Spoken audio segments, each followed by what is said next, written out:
Good to see you.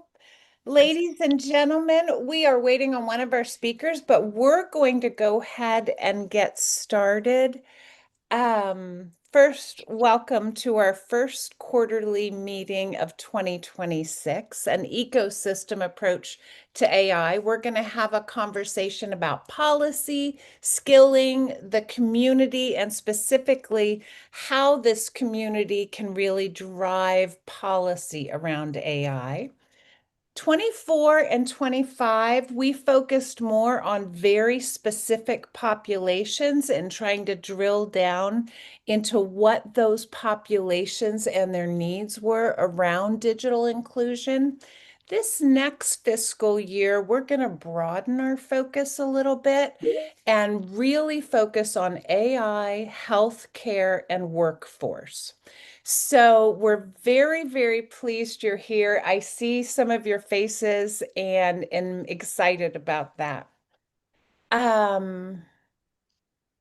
We want to make sure you leave this meeting with a better understanding of AI from the ecosystem perspective.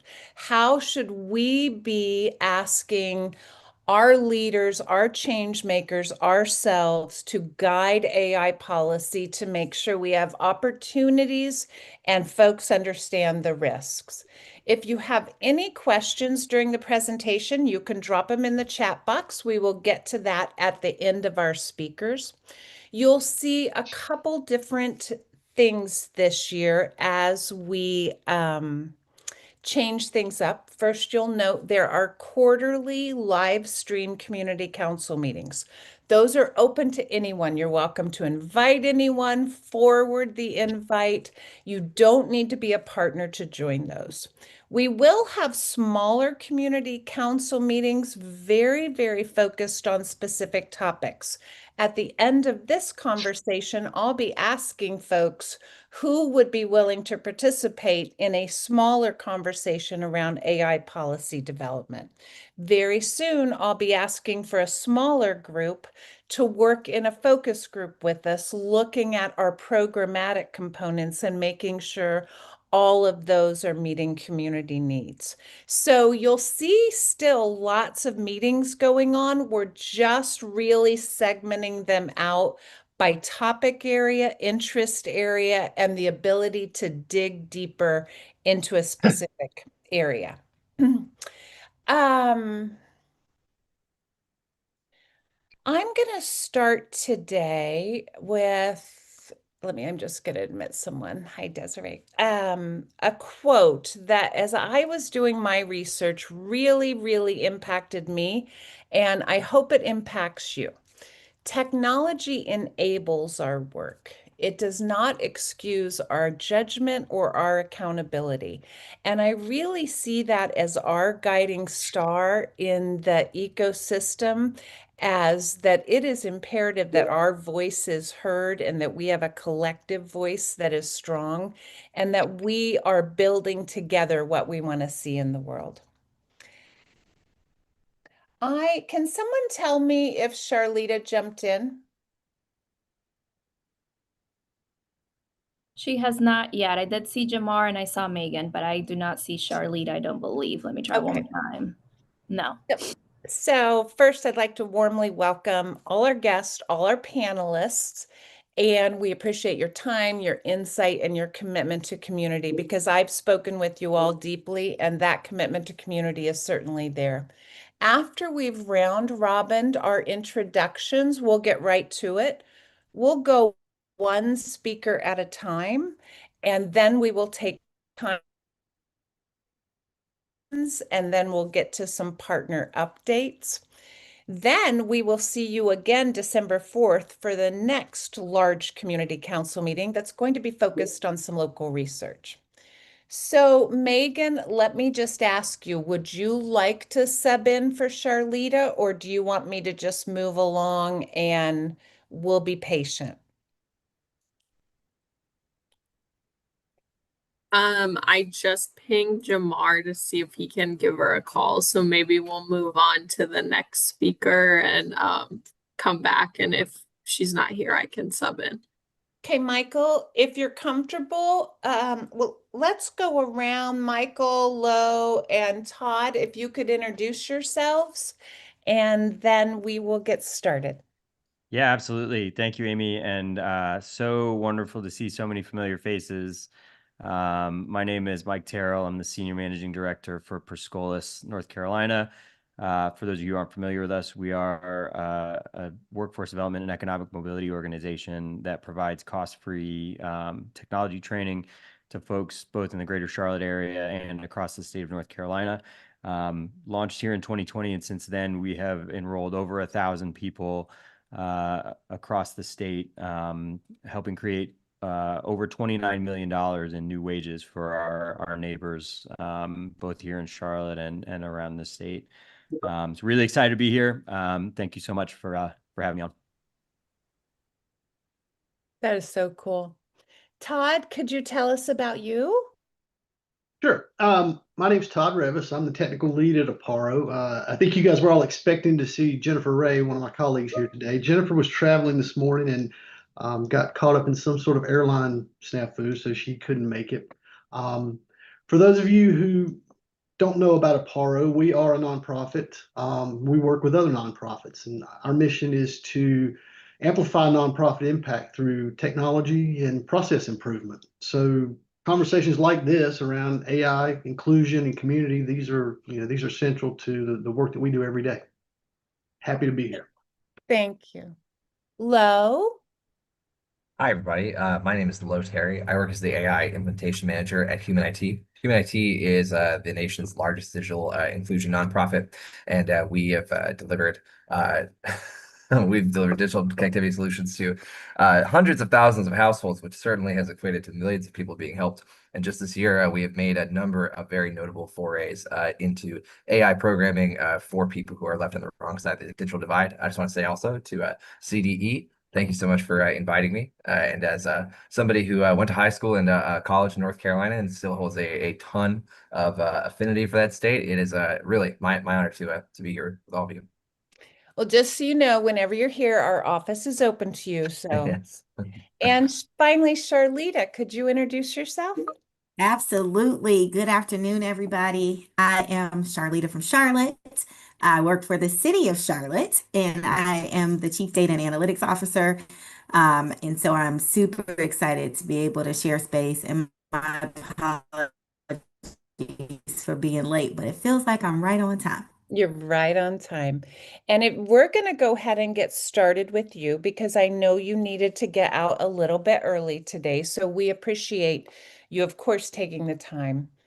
So first off, can you just educate us about how AI is evolving in city government and what should we as a community be paying attention to? That is such a good question. So one of the things I like to start off by saying is that we know that Charlotte is the 14th largest city in the country. And what people may not realize is that we are a leading city in innovation, which makes it a really special place to be here in local city government. So when we start to think about artificial intelligence and where we are from a city, you should feel good about this. We have an AI strategy, we have AI policies, we have guardrails, and we're doing pilot projects. We're being very thoughtful in how in which we use it because we want to make sure that we honor our public's trust while we do it. You may have seen, which I was excited about, my boss, who is the CIO of the city of Charlotte, was just appointed to the governor's AI council that he just launched last week. So there's a number of state leaders, several of them in the local state government spaces, and it is all about responsible and ethical use for AI. And so, whereas I think there are a lot of people who would think that the government is lagging behind, I would say in some ways we are on par with all the other industries. And we may actually be experimenting a little bit more than other areas. So I think that's definitely something that might be a little bit of a misnomer, and I want to call out that we are actively in this work. I think that's so cool. Thank you. How can we help the city co-create strategies and co-create policy that really meets community need? So, one of the examples that I would share about how we're using AI and then how we could co-create. So, when we have these big, broad statements, right? So we talk about artificial intelligence, it feels very scary, it's human-like, and it's taken over, and all of this. So we always want to recommend that people are taking it use case by use case. And so we have 3 use cases that we're prioritizing within the city right now. One of them is there is a statute that says that every city council meeting has to be, and committee meeting has to be transcribed verbatim. And so we've been getting around that because we publish the videos. But the requirement is the transcripts. And so being able to take those videos and put them into a tool that we believe is safe and secure, but we have to remember it's all public data and public record anyway. Have that transcribe the data. Maybe it's like 85% accurate, right? And then somebody challenges, we can go correct that. But having 2 to 4 humans actually doing that work could actually be doing some more thoughtful things for our city council.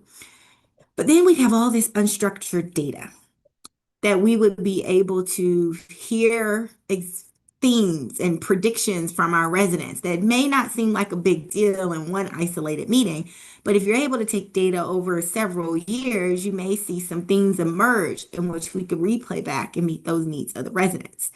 We'd also be able to be seen as like a consultative thought partner to our city council, to our chiefs of police and fire, because we would be able to take these insights and let data drive the direction that we go instead of having data validate what we want to do.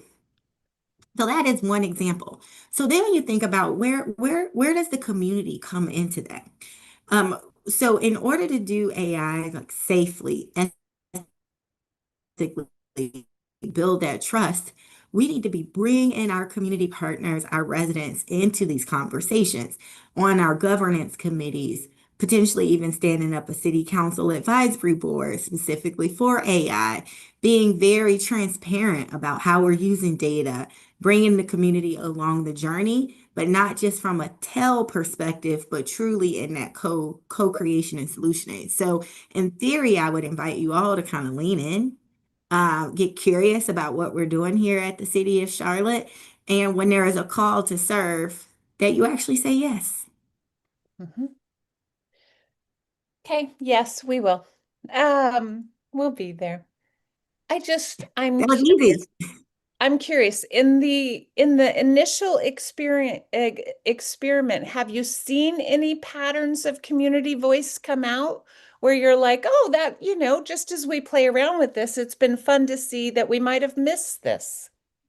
Well, so not necessarily with AI specifically, because we're still very much in the how do we get the funding phase. But I will say that several of our team members are on the call right now and did launch a survey to actually go to where the residents are.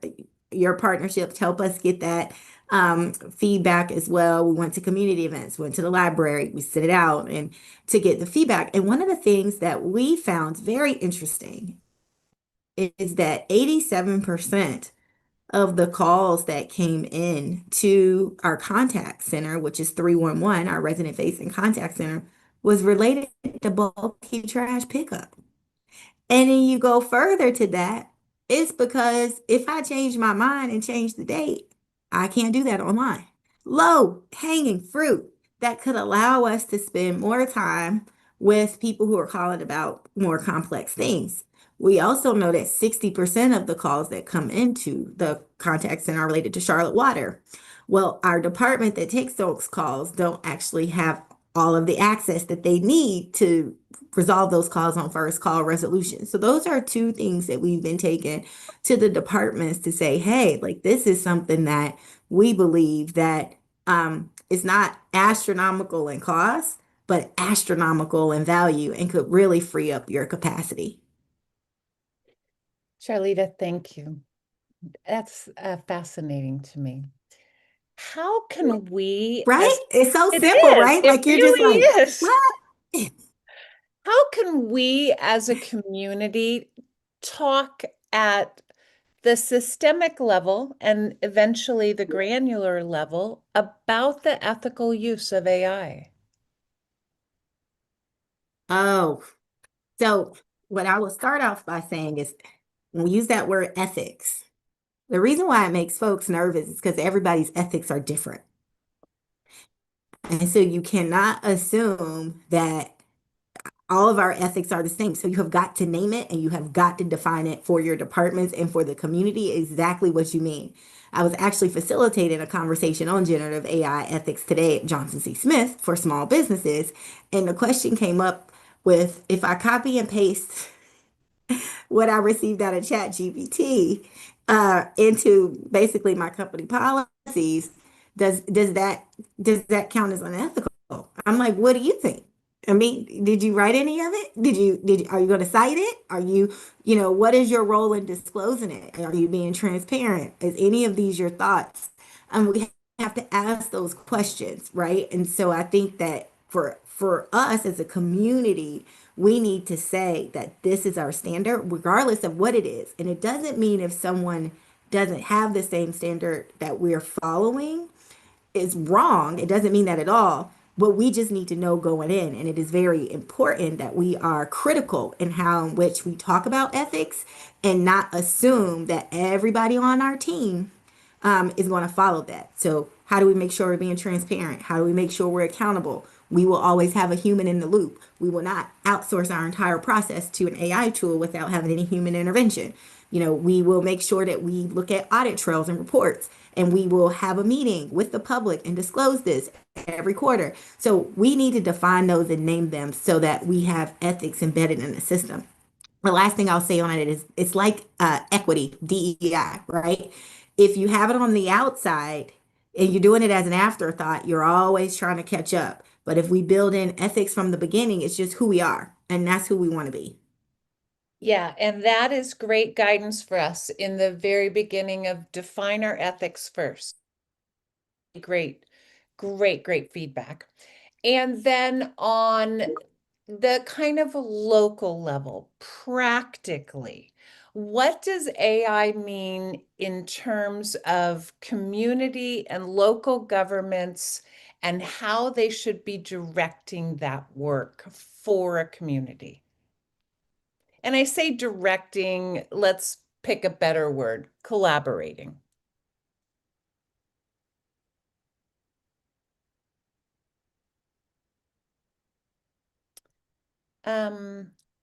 You guys give me some feedback. So Okay, gotcha. it is my view. Can y'all hear me okay?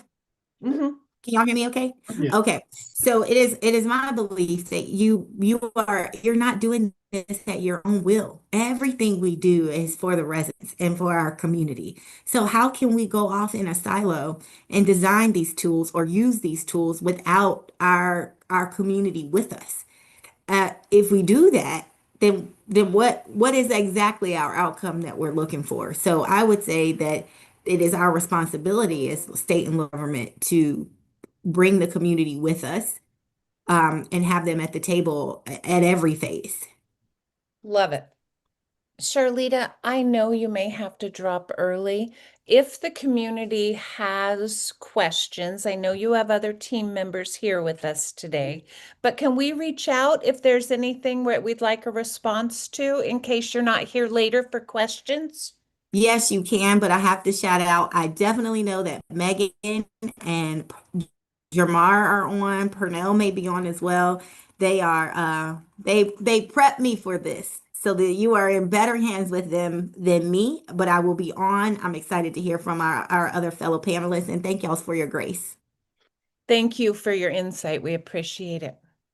Michael, we are going to move to you with that really great workforce perspective and how we begin to serve and embed what we know about policy into workforce. So, first off, what are the key skills communities need to thrive in an AI-driven economy? Absolutely. I think it really starts with literacy. And, I know that this is something that's, spoken about a lot in sections of the CDE with digital literacy. This AI piece really needs to be integrated into digital literacy as and that includes everything from, learning how to prompt, understanding how to review the outputs. If you're using LLMs for text generation, right? How to review your outputs. Charlitta said something about citing sources, right? Checking to see whether sources that you're being given are correct and contain the correct information and are valid and are up to date. All of that is going to be really really important. I have one of our team members that says to use AI like your scalpel and not like your sledgehammer, right? Which I thought it was a very profound thing. I don't know where she heard that, but it's a very profound thing. We do want to make sure that we aren't allowing the AI to generate the ideas for us, right? We have to be that human in the loop and make sure that we are verifying those ideas. Being fluent with data collection is important. I think the cyber aspects of it are really important.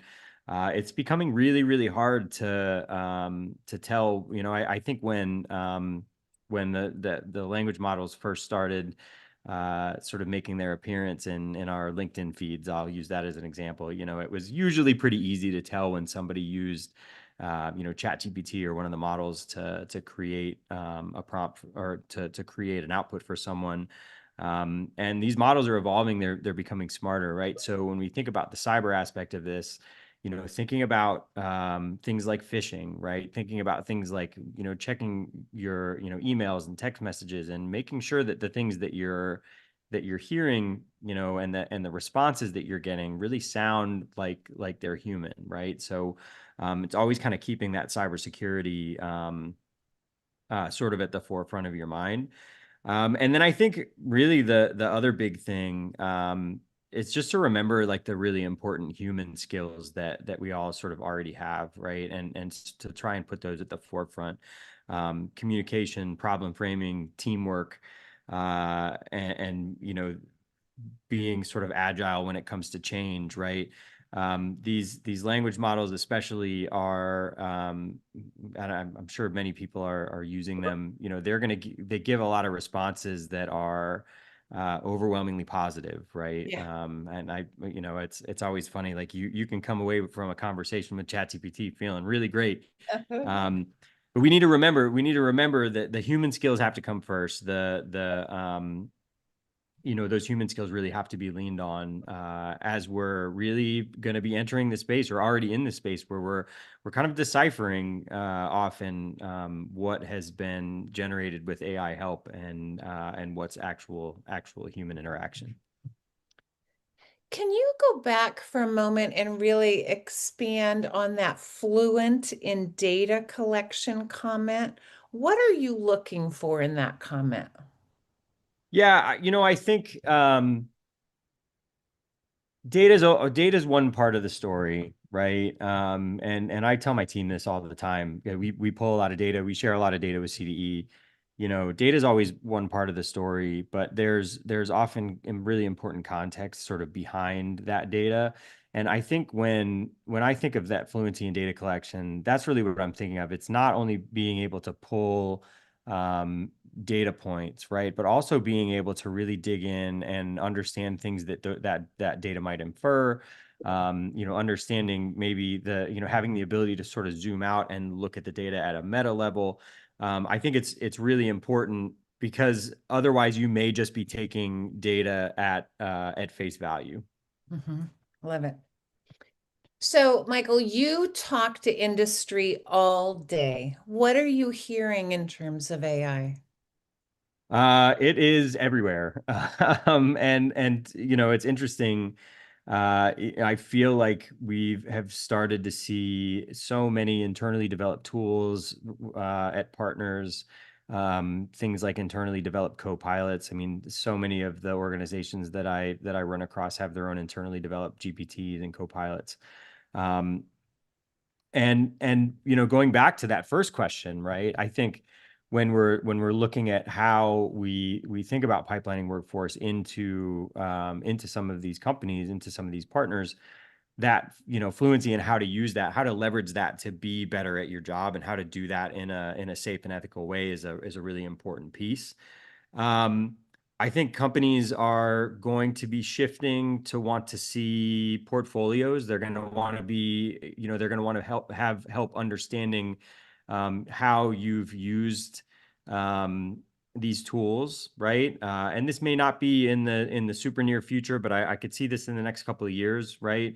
As we're sort of moving into a space where we're more, not only are we doing the job, but we're having to show that we're doing the job in a really efficient way using the tools that were provided. And it's really not too different than when, in years past, when we saw things like Salesforce become a big part of a lot of organizations, right?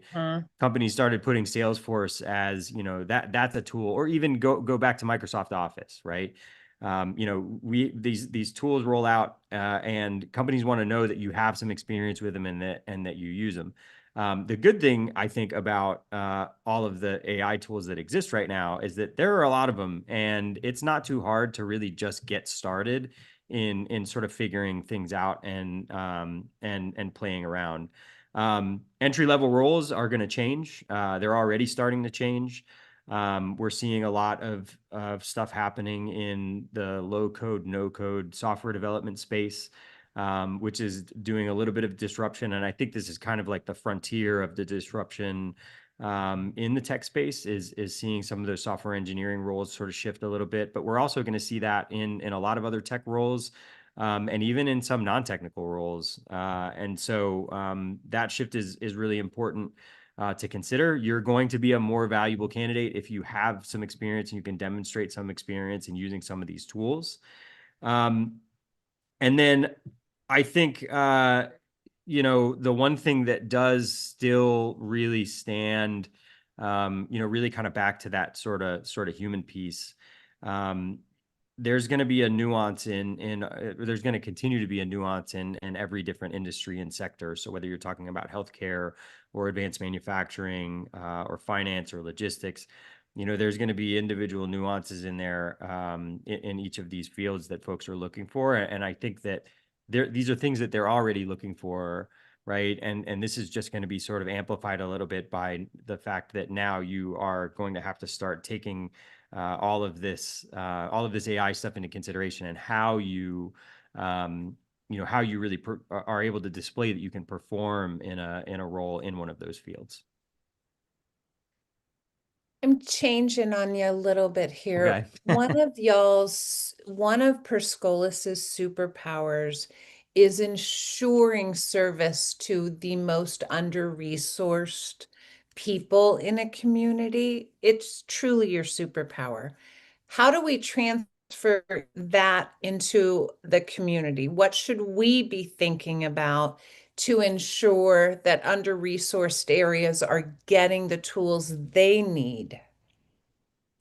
Yeah, that's a great question. I mean, I think the big thing that we view this, we're not on an island, and that's one thing that the relationship with the CDE for the past several years has been so great, right? Because there are so many excellent community partners here, and outside of the CDE that are doing great work to really kind of reach out and touch folks that need the help.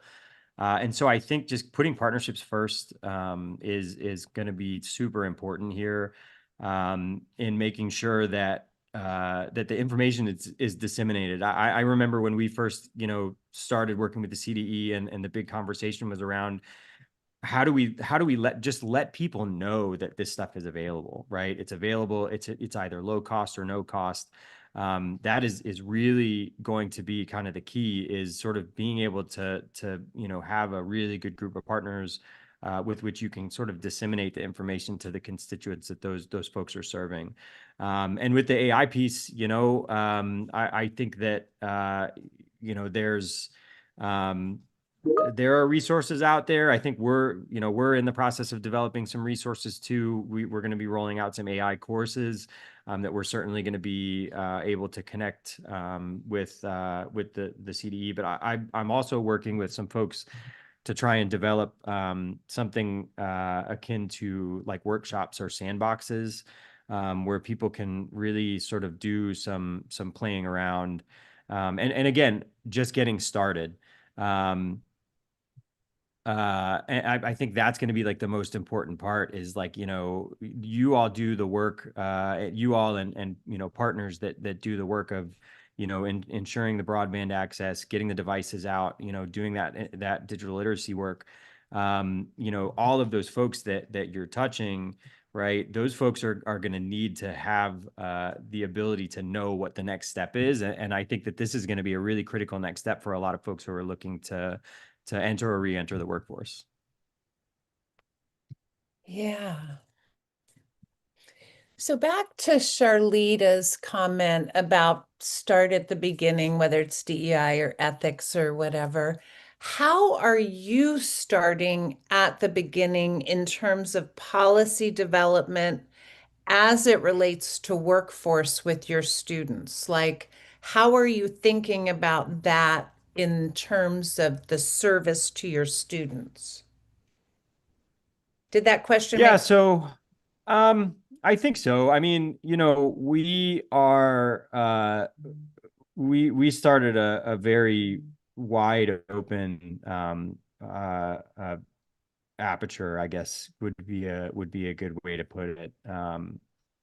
you know, I feel like our organization and a lot of other organizations that do the type of work that we do, it's really important. I think it's more important now than ever to be as open to serving as many people as possible, and really kind of thinking about how we're doing so equitably, based on need, right? We have very few like hard requirements on enrolling into one of our programs, which are cost free. I don't remember if I mentioned that in the intro, but philanthropically supported. So we're making sure that we break down as many barriers as possible to folks getting into these programs.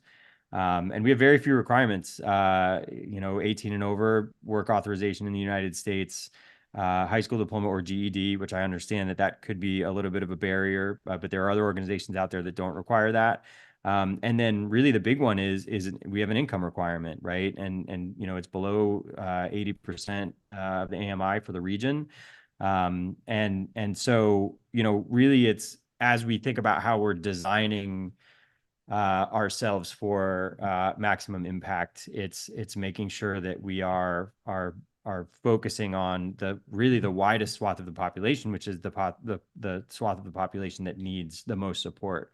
And I feel like it's becoming more and more glaring as the year goes on. So I hope that answered It did. your question. Okay. Sir, thank you for all that. And you can stick around for questions at the end if folks Would love have to. them. Absolutely. Okay. Lo, we are going to turn to you with that. I mean, you really come with a really great kind of national perspective around this.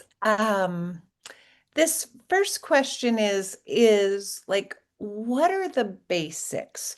As we're thinking about talking to an individual or a community, what are kind of the basics we should start with? And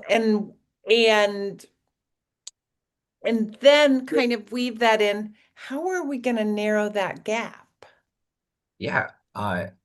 So Humanity has a very interesting perspective on this because of a digital literacy course that we actually released earlier this year that went from 0 to over 3,300 learners now, like in the last 3 months. And the way that I think we were able to get such big success in that sort of user acquisition and retention is that we really focused on trying to make sure that people felt like that AI systems could actually help them do the things that they were encountering every day at their jobs, whether or not they're in a blue collar or a white collar setting. And so I think that this is the most important thing possible, which is like, in order to answer the question of what are the basics? Well, I think the basics actually look quite different for everybody, depending on where they're coming into the equation from. If they're already coming in with a background where they are like a digital native, like there's somebody who's below the age of like 30, for example, I think the basics look remarkably different than a person who's in their 40s or their 50s, who maybe only interacts with like like high tech tools or products or services like as a function of their job. Maybe they only ever hear about it or see it on like YouTube or on Facebook videos or something like that. And so in that way, I would say that I can kind of bifurcate the answer. I would say that the basics for like most people is you should understand the tenets of keeping your personal information safe when using an AI system, and understand that if you do not go out of your way to indicate that you do not want your chat logs, for example, scraped, the default setting for a lot of these programs is that they will scrape them in order to add more data onto the pilot in order to train further iterations of those models. And if you're not comfortable with that, or if you're somebody who injects a lot of personally identifying information in that system, then it would be, I think, a basic thing for you to understand how to disable that feature, right? But I think also, if you're somebody who is a digital native and who wants to use AI in a more, what I would call like a augmented intelligence way as opposed to an artificial intelligence way, meaning that you're actually trying to use it to level up the outputs of your original thinking, your original goals, things like that. Well, then I would say the basics can be quite large, actually. They could be something as deep as understanding a variety of prompt chaining techniques beyond just prompt engineering, all the way up to understanding how it is that you can hook your base level of knowledge into like ready to use plug and play systems that might allow you to do second and third order workflows that all are, what's the word, enhanced by artificial intelligence. Now, as to how do we bridge the knowledge gap? Well, I think that it really just does have to start with meeting people where they are, no matter how basic. So if somebody has just learned how to use a mouse, keyboard, and the internet, like there's still a way to get these people to learn how to use AI. I know, because we've already done it with a few hundred people. And the way is like you start from the very beginning of this is how you open up something like ChatGPT. This is what a prompt even is, breaking it down into steps and having them practice it as much as possible. I think the more that we take like an academic, or I would almost say a clinical perspective on things, where we're just explaining to people the fundamentals of this technology, as opposed to letting them use it and fail at using it constantly and just being there to be their net, I think the worse off we're going to be. And we provide access to our digital literacy course, which is called AI Basics 1.0. It's nothing more than like 9 modules, which is like 40 lessons in a row, and they're all based in practice. Like we want you to literally imagine that there are scenarios in front of you that you could actually use AI, whether or not it's on your phone, whether or not it's calling, like literally calling ChatGPT. I don't know if you guys know this, but you can literally call, like I think it's 1-800 ChatGPT, and you can talk to it. Calling it, texting on your phone, using it on a tablet or a desktop or laptop, and then just practicing all the time. I think that the number one way that we're going to bridge the knowledge gap is by making it clear that AI in its current form, where we're sort of more in like a large language model revolution than we are like a general AI revolution. I'm sure that people like Charlitta would know exactly what I'm talking about. There's certainly been a conflation of the two. I think with that being the case, like making it clear to people that the way you're going to get the most out of this system is if you pour into it and become very, very good at explaining yourself and explaining exactly what it is that you want. I've actually heard some practitioners at the Center for Democracy and Technology talk like this, so I'm just going to repeat their words, which is like, we probably won't solve the AI literacy crisis until we solve like the literacy crisis. And I think that that's exactly correct. I can tell you from having administered the course that I built with UNIT that the students who do the best and who have the most confidence are the ones who already are quite good at explaining, here is what a good output would look like for me, here is what a bad output would look like for me, so they can kind of engineer themselves into the best possible output. And the final thing I'll say before I let you ask your next question or talk to me, I'm sorry, I know I'm going very long on this, but No, just no, tonight. you're fine. We're fascinated. Yeah. I think that the biggest thing that we really should try and focus on beyond like knowledge acquisition, because I feel like that's very industrial thinking, is that we should focus on AI competence and discernment. I think that those two things would be so like transformative inside the space, is to really focus on just making people feel confident that when they sit in front of a terminal, when they sit in front of a chat window, when they sit in front of a workflow builder, that they actually want to go through the process of experimentation and like sort of micro product building and failure, as opposed to just feeling like it's something that's going to be foisted upon them. There's a wonderful organization that's based here in Washington, D.C. Oh, I live in D.C., by the way, everybody. It's a wonderful organization that's based here in Washington, D.C. called Fathom. And Fathom focuses all about trying to do qualitative social research in order to understand how does the general public across age, income, racial strata, you name it, actually think about and want to think about AI. And some of their, I think their 2024 report on the state of AI adoption was fascinating because like the number one thing that they seemed to find was that people tended to have a much better view of AI, even if they already had predispositions against it, if they simply were not being forced, like felt like they were being forced to use it. And I think that that is also going to be critical. Like, we can have people sit in courses like mine. We can have people sit in courses like Michael's. We can have people, absolutely just gobbling up the information and the practice. But if they don't want to do it, it's going to be in one ear, out the other. And then it's like the knowledge gap has been solved maybe for like checking a box, but not in reality. I think I just want to comment on this because I think you're so right. I think in Seattle right now, they are running these AI practice sessions where you can just come in and play. And there's a coach just kind of moving around the room saying, "Oh, can we make this prompt a little more specific?" Or, "Oh, let's try this back." My example, was actually working with a woman who was ready to upload her taxes into ChatGPT. I'm like, no, we're not going to, so it is that kind of one-on-one moving through it. Okay. Um, Lo, you and I talked about this, and I just really want to get to this for the community. How are we going to ensure historically marginalized communities are protected in AI policymaking? Yeah, I was also really hoping we would get to this because it's a huge subject area for myself in terms of what I care about, what Human IT cares about as an organization that is so focused on making sure that people across the country have access to the internet, to technology, and as well as to training to use tools like AI. I'm going to be honest with you guys, though. In protection, it's just going to have to start with participation. We are not going to be able to protect communities by making decisions for them. We have to ensure that they are empowered decision makers at the table from the beginning. And I'm going to tell you what that looks like. Okay. One, it has to look like mandatory community impact assessments before any AI system or enhancement gets deployed inside public services. And I am not just talking about checking boxes, right? Like this has to be genuine engagement where communities can raise concerns, suggest alternatives, and then see the alternatives implemented the way that they articulated them, because they are going to be able to tell you what it is that is going to impact them.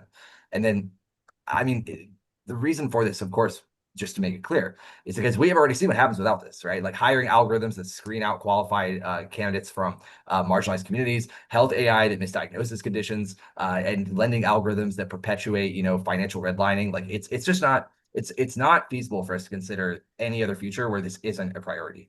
We also need very clear accountability mechanisms for when this either doesn't happen or when AI systems like have a sort of a maybe not necessarily a malintent output, but like it's certainly one that is still not prioritizing or aligned with humans. So when an AI system causes harm, affected communities, they need to have accessible ways to report problems and get real responses and not just file complaints into a void. And I think the final thing is that we are going to have to fund community organizations to be watchdogs and advocates and also be innovators, because the communities that are most at risk from AI bias are going to be the ones that are going to deal with the multiple systemic challenges that come from them.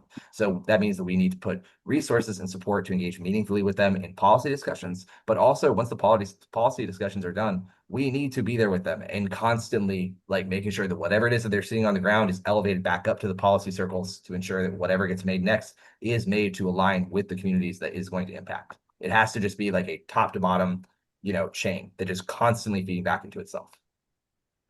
The thing I keep going back to in my mind is 25 years ago, HR application systems were screening out people with ethnic names, and it was only 5 years after the implementation of that kind of work. So I love your idea of getting in front of it early. Thank you. Absolutely. How can we, as community members, help co-create policy and strategy around AI?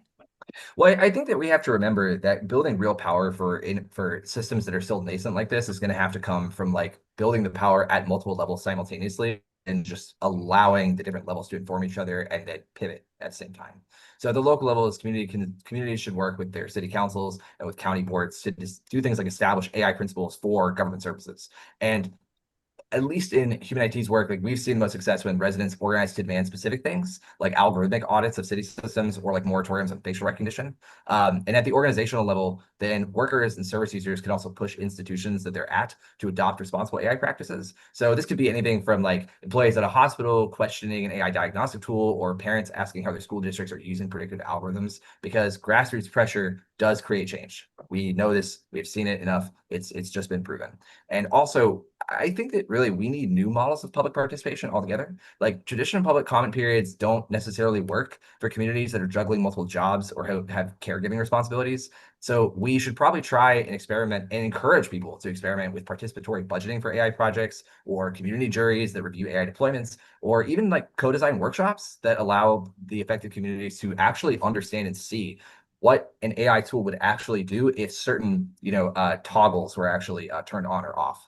I just think that the biggest thing above all is just making sure that like nothing is a token gesture. Like the moment you introduce it to a community, the moment you introduce it to your workplace, or you introduce it into a city government or state government, like actually has to stick, and it has to be constantly reported on and then given back to the people it's going to impact, so that they can say whether or not they want the system changes to accelerate, decelerate, or pivot altogether. Yeah, that's going to go right in there in the top for us in the designing, because I think y'all all saw federally this week, public comment periods for federal programs have now been shut down. And that was, the only way you could have a voice in that. Okay, Lo, just thinking about, there is the beauty of innovation and what's possible, and how is this cool thing going to take us into the future? And then there's all that risk. Talk to us about the balance. How do you think about the balance as a strong user?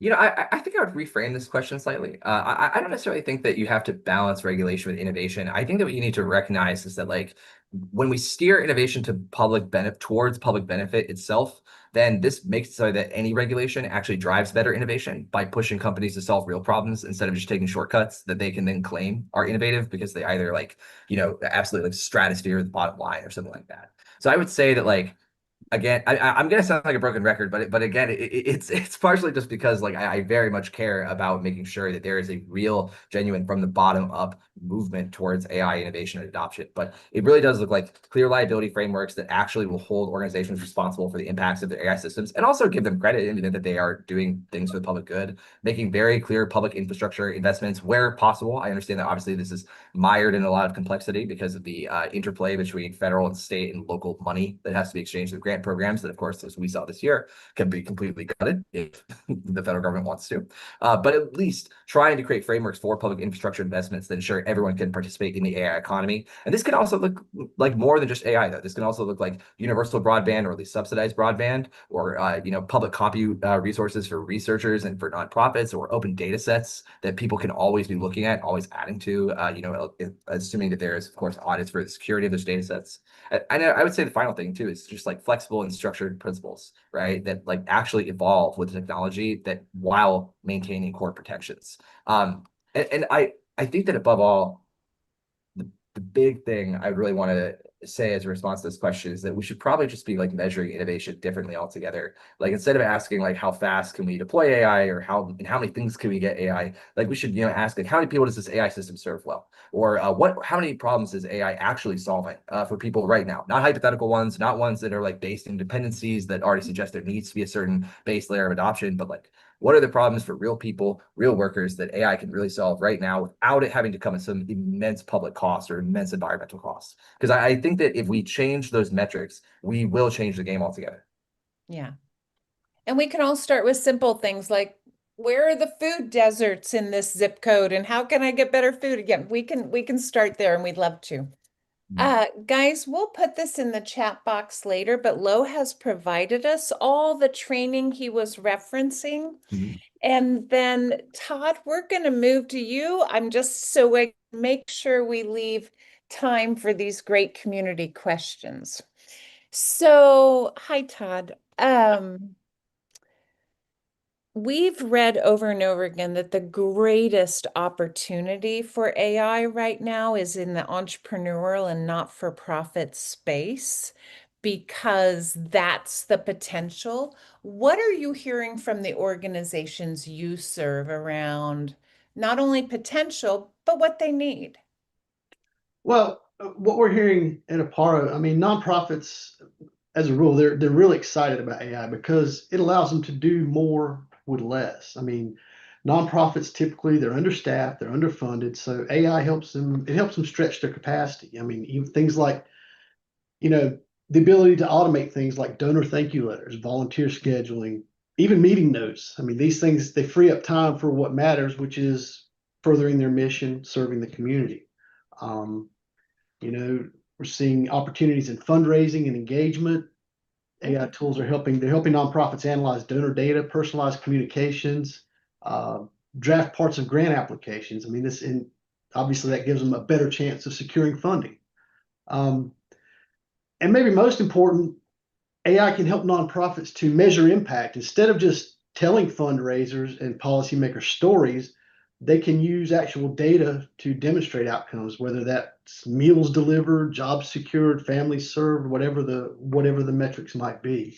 Um, but of course, these opportunities they only matter if they're accessible. So, and nonprofits serve the communities that we've mentioned here several times today. These communities that are often left out of digital innovation. So making sure AI tools support translation, accessibility, and digital inclusion is key. That's where nonprofits shine. They're really the bridge that ensures these technologies benefit everyone, not just those already well resourced. How are we going to build security and governance into the services offered for all audiences? And when you think audience, you can think individual community members, a small not-for-profit, a small business, a local neighborhood association. How do we build in safety? That's a good question. That's a tough one too. And one of the things that we see at Apparo is that security and governance it can't be an afterthought. When nonprofits adopt AI, trust is non-negotiable. If residents clients don't feel that their data is safe, they're not going to engage with the services that the nonprofits are building. Um, Nonprofits in particular, they are stewards of very sensitive data oftentimes. Could be youth served in after school programs, families seeking financial assistance, individuals receiving healthcare support. So it means that they have to approach governance with the highest level of care. The good news is there's practical steps that organizations can take and clear data use. I heard it mentioned earlier today, clear data use policies that are written in plain language and staff training around ethical AI use. These are important things. Leveraging nonprofit technology grants from partners like Microsoft or Google, that goes a long way. These frameworks, they provide tools like multi-factor authentication, encryption, and compliance support at little or no cost to nonprofits, which helps them protect the data. And most importantly, governance, it has to be shaped with the community. It's not just about technical safeguards. It's about listening to residents and ensuring that they feel their voices are reflected in how these systems are designed and deployed. Governance is strongest when the community helps define what responsible AI looks like. And again, I feel like I'm just restating a lot of things that have already been said here today, but it really is, it really is true. You know what's the coolest part of that though is we all hear things different ways. So it's good that it comes at us different ways because we think differently. You kind of spoke to some of the ethical considerations, especially as it relates to data an organization may have that could be compromised. I want to ask one more question across your broad spectrum of clients, and how do we bring diverse industries together in the conversation? Because we want to make, we have this saying at CDE, there is no table big enough. There's always room for your voice. And we want to make sure we're really broadly representing community voice. How are we going to do that? Well, we're talking about ethical issues. Is that what we're addressing? Well, and talking about the idea of different industries will think about AI differently, and how are we as a community going to hear all those differences in so that we can think about a unified kind of collective voice? That's a good question. One of the things that we do here with Apparo, one of the things we do is leverage partnering up corporate volunteers with the nonprofits to help them with their technology needs. So, we're getting the business world and the nonprofit world together at the same table and sharing knowledge and technologies there. So that would be, my best answer to that question. It's a good answer. I want to thank all of our esteemed speakers today, and I am going to turn it over to our lovely staff, Meredith, to check in if there's any chat box questions we should be addressing. Yeah, so we do have a couple questions here. We're going to start with a question intended for Lo, but if anybody has any insight that they would like to provide. This one comes from Natalie, so she will come off if she feels I'm not explaining this well. So you mentioned community assessments, and we want to hear a little bit more about that. Are you referring to overall assessments on digital literacy or specifically on AI? Yeah, so I was actually referring to something a little differently, which is the way that governmental organizations across the world have already shown that they can directly interface with members of their community when they have said that they are going to deploy an AI-based product or service. So there are a couple of examples that I actually could think of off the top of my head. And the first one was that the Netherlands actually made AI impact assessments mandatory for all public sector AI deployments in December of last year. And Canada also has what's called an algorithmic impact assessment tool, and that is a mandatory tool that has to be used for government automated decision systems, and it requires 65 risk questions and 41 mitigation measures in order to all to be passed before any AI can be used in a public service.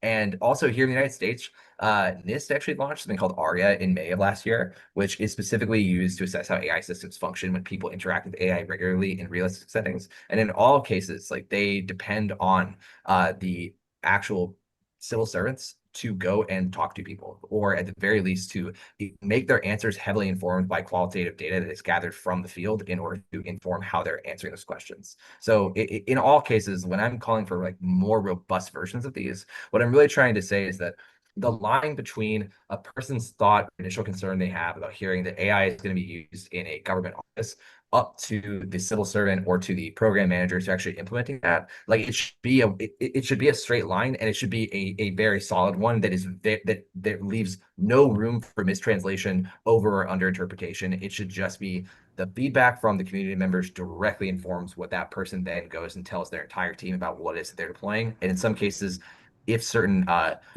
complaints or certain concerns are raised strongly enough and fast enough, it may actually either require a slowdown of the project altogether, a pivot, or a cancellation. Can I add to that? Just and thank you. That spot on answered my question, and I'm not gonna try to take over here for a moment, but I think it's really important to highlight the fact that you said, it seems like you're saying, right, that most of these assessments that are being required to be done before AI things are implemented are driven directly by community input. Yes. And so I want to strongly highlight, because I think that is so important. I think that's something that we as an ecosystem can collectively influence in ensuring that the voices that influence those parameters, so to speak, because I think what I'm hearing you say is these assessments are technically parameters that are put in place to ensure that whatever is released is ethically and addressing the concerns of our community. And so I just wanted to strongly highlight that for our ecosystem here. And I really appreciate that answer, Lo. Oh, thank you. And that feedback loop, that it's not a one and done, that's constantly being revisited. I have a question for Lo, if that's okay. Amy, is that all right? Absolutely, Todd.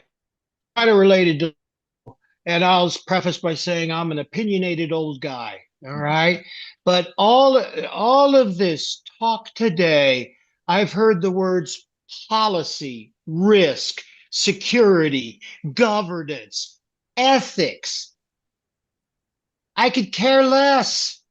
And it was all That's about the that. No, topic no, of the that's the topic of the no, it's not. presentation. No, it's not. No, it's not. The topic is about AI and how it can help enable the people.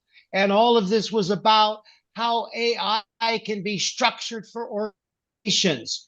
I loved the topic about you got to get the people, not through surveys, you got to get them involved with AI. And instead of to figure out up front, I was like my comment in the chat. How on earth are you going to ask me about ethics on driving a car when it's the first time I've seen a car? My God, can't you show me a clutch and a wheel first? I'm trying to say, and maybe Lo can come to this with human IT. How can we create a sandbox where all of you people dump money into it to make a platform that is open to the public? Say, make a private chat GPT, basic security on it, and let for once people start evolving their own governance and policy instead of having to try and say stuff and then have a second party figure out what the governance and policy should be. Why can't you let the people do that, like open source? Yeah, I think I see what you're saying. So the question is like, how could humanity or organizations like humanity do this, or even people represented within this group do something like that? I think that it's unfortunate because I think that we would be kind of at the whims in a way of like whoever it is that funds our organizations, right? Humanity is a nonprofit.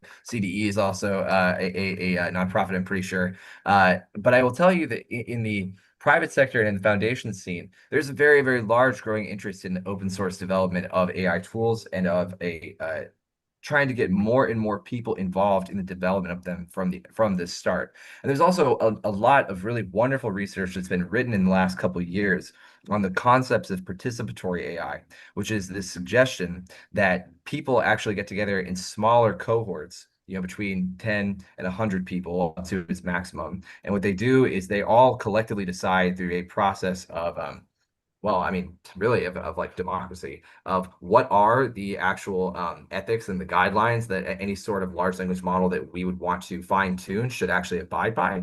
And then what are these sorts of things that you should never use this kind of tool for? What should you always use this kind of tool for?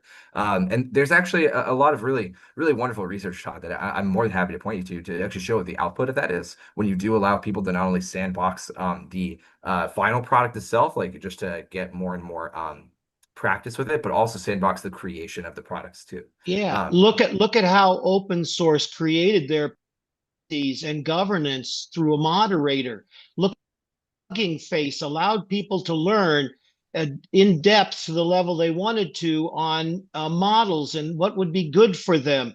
And they all did it on their own. They didn't have a giant governance body that said, we know what's right for you. Mm-hmm. Todd, I love that you and I remember the 60s. I really do. I really, really do. It makes me happy. I barely remember them. I was there, but I don't know what happened. I think we have some more questions in the chat. So Meredith, can you keep us? Absolutely. So we're going to address Jason's question. Jason, thank you so much for interacting with us. So how are the training programs discussed addressing the rise of agentic AI? How organizations, how are they putting guardrails around risk and compliance since these are unsupervised and act independently? This was not addressed to a specific panelist. I can hop in from our perspective. I think, and in some of the research that sort of I've been doing on my own, and I don't know if Lo, you seem to be really well versed in this area, so maybe this is something you could jump in on as well. But I mean, we're really at the frontier of a lot of this stuff, right? And so, as per usual, technology seems to be moving a lot faster than the guardrails that we are able to put in place. So, I think we really are having to start with what are sort of the human controls that we can put in place, right? We have started integrating some agentic AI stuff in some of our classes. Some stuff hasn't rolled out yet. It'll be rolling out later this year or into next year. But I think a big sort of portion of it is, kind of talking about before people get into using it, right? It's talking about the ethics and the safety that you have to practice in using it, right? I heard an opinion in some of my researching that there are people who are not really wanting to stifle the growth of this, these systems that are just constantly being, becoming more and more advanced, and rather put the guardrails on people, right? And we're seeing sort of the same thing in like the global supply chain when it comes to how AI chips are controlled. There haven't really yet been any actual like hardware implementations that have been put in place to stop stop people from using them. It's all sort of policy focused, right? And like, how do we keep the things in the box that we want to keep them in, sort of just using policy, right? I hope that sort of makes sense. But I would be interested to hear if any of the other panelists had a take on this as well. Yeah. I first I want to say thank you to the question, Jason. And I'll actually address the first part of it as opposed to the second part of it. So in terms of how do the training programs like actually address the rise of agentic AI, so we've had some students at Human IT's course who have actually asked our instructors about agentic AI. Now they just say AI agents because that's just like the terminology that they are seeing everywhere, and there's certainly a lot of excitement about it. Now, in terms of what we tell them when we get these questions is we tell them that it's a nascent technology that has pretty limited deployment in the actual enterprise, like from what we've seen. I mean, there's plenty of pilots that exist right now, but the actual results of those in terms of how effective and how efficient those agents are is very middling, depending on where it is that you see it and under what use case that it's being deployed. But what we tell them is that as that technology becomes more and more commonplace and as it becomes easier to interact with, that the primary thing that you want to do, and I'm going to echo something that Michael here said, is you want to just like really make sure that your own personal sense of AI security is just top notch, because the moment that you start using an AI agent to do work for you or complete tasks on your behalf, you have to at least accept that companies will do what companies do. They'll try to offload the liability to you as a user. And if you're not comfortable with that, you just shouldn't try to do certain things with it. And for the most part, the students who I've interacted with or who my trainers have interacted with, they seem pretty satisfied by the answer, or at least I think that they seem aware that, again, to Michael's point, the technology itself is moving at such a rapid pace that I think people's own conception of what kind of risk they could open themselves up to actually is not matching reality in terms of where it is that the actual technologists who are making the technology itself are orienting the tools toward. Love it. Meredith, do you have more community questions? Yes. So, Patricia, are you still with us? I saw that you would like to share your perspective as a student. I will. Thank you so much. It's so much to take in. Plus, I'm actually in school. So let me just introduce myself. My name, of course, is Patricia Edgerton. I graduated from UNCG with a degree in integrated professional studies. I would invite each and every one of you to find out who we are. Secondly, I am now pursuing my master's. So the degree that I have is project based. So what happened is they put this program together, I think about 7 years ago. And it was based on the fact that corporate America was looking for certain type of students. So what they did is they took the core courses and they integrated them into my degree. My degree is all about projects. It's all about what you are talking about today. So what my job as a student, how I came to CDE, is because we find a human-centered problem and then we apply project management to it. That is our entire degree. You all need to find us because we are your current innovative thinkers. We are critical thinkers. It's our job. That's our degree. And many don't know that we exist. A lot of people at college, when I introduce myself, they say, "What is that?" And so I would invite you to find out who we are. That's one thing. Secondly, online. As an online student, what happens is we get buried. So the college, when you come in the fall, they don't actually introduce, we're not introduced into anything because there's no organizations there. So I went last year to introduce myself to the provost and said, "Hey, we're here. We have no affiliation. We have nowhere to go. We want to be a part of the family." This year, they're starting to bring online entities back. People are talking, and so I'm involved in something. Somebody got in touch with me yesterday. I'll let you all know how it works out. So I'm trying to talk real fast. The other part of who I am is I served on community-wise, serving on boards and commissions for over 25 years. That's the other part of who I am. And I'd like to speak to Charlitta at some point to tell her or speak with her about some information. That's who I am real quickly. And I hope you all, try to find out who we are. Thank you. We have 15 minutes. A couple things. I can't thank our speakers enough. We are going to move to community updates. Anybody who wants to tell us a little bit about what's going on in their world around digital inclusion. The other thing you will see in the chat box is a link to an evaluation. I would be very, very grateful if you would consider answering those 3 questions so we can make sure we're feeding that always into the design of program. The other thing you'll see on there is if you would like to join a group who's going to delve into AI policy development from a community perspective, to drop your name in that question, and I will be in touch looking for about 10, 12 people.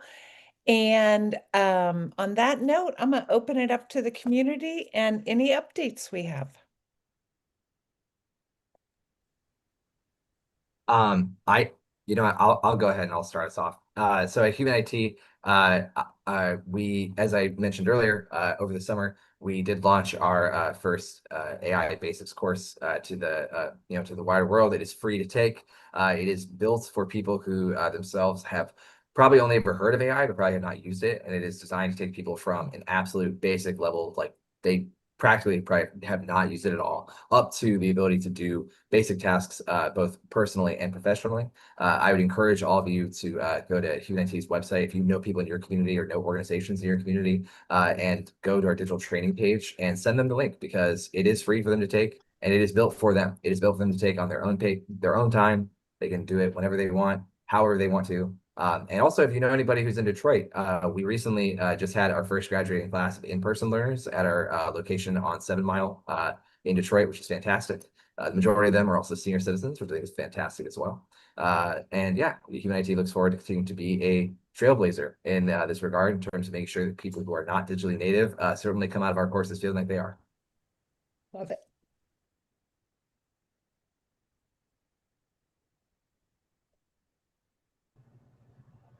I think we've got Jamar next. Jamar's your hand up? Oh yeah, yes it is. Just wanted to go ahead and put it out there about the city of Charlotte's doing has initiated the Learn to Earn program, obviously. With now this time around we're doing it a little bit differently. So it's going to be, of course, focusing on those providing underserved communities with skills, technology, and resources provided, kind of to participate in a fully digital and economical landscape.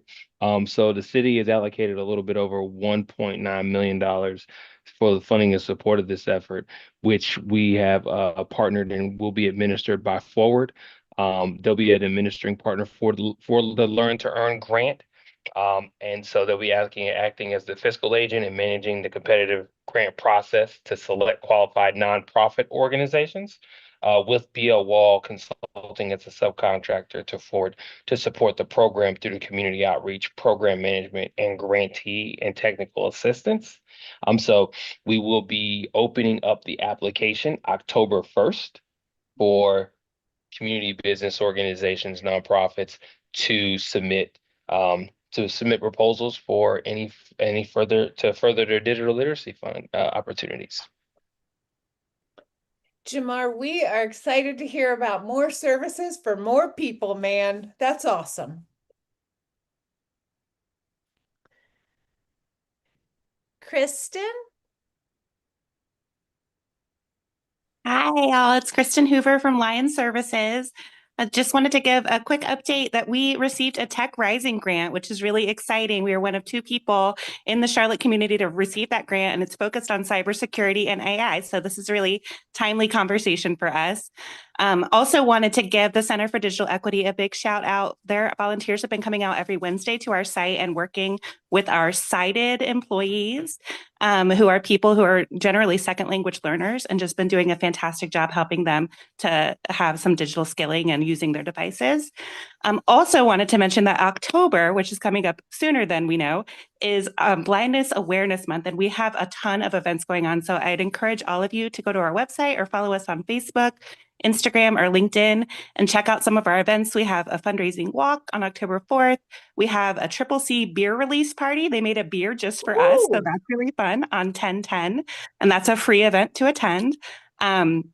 And we have a film screening partnering with the Independent Picture House on October 15th, with a panel discussion afterwards. It's going to be really interesting as well.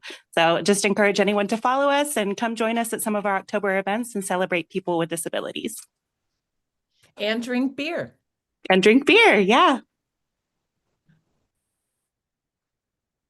Any other updates from folks?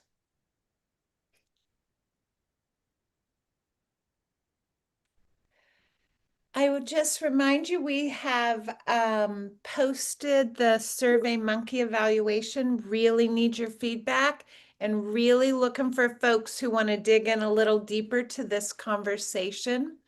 Thanks to everyone here for your time and commitment to today's conversation. We will send notes promptly. We will include all the resources in the notes. And then we are always here. So if you need anything, please reach out to anyone and we'll get back to you right away. And on that note, I would just like to say we're at the anniversary of Hurricane Helene and 9/11, and our thoughts continue to be with all of those people and families. And we really, really appreciate your time and input today, everyone. Thank you guys so much. Thank you. I appreciate it.